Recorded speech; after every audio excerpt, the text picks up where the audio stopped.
愛知県絶対近づいてはいけない最強ヤクザ危険筑後線。第2位名古屋市中村区。名古屋駅周辺。キロミ近いの本拠地がここにある。山口組のナンバー2が君臨する。本部は中村区宿跡町に所在。飲食店へのみかじめ料が常態化。抗争の舞台裏は、紀州編と言われる。2024年に広道会系組長を逮捕。2025年にも組員を車窃盗で再逮捕。稲葉寺一家も中村区内に集結。迷信会など二次団体も多数潜伏。愛知県警が特別対策室を設置。JR 名古屋駅周辺は特別区域。用心棒代支払い飲食店も罰則。県の条例で事業者排除を強化。キャバクラ放火殺人事件も記憶に。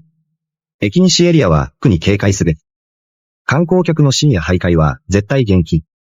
市民の反発運動も根強いが脅威続く。東海地方最大のヤクザの巣窟。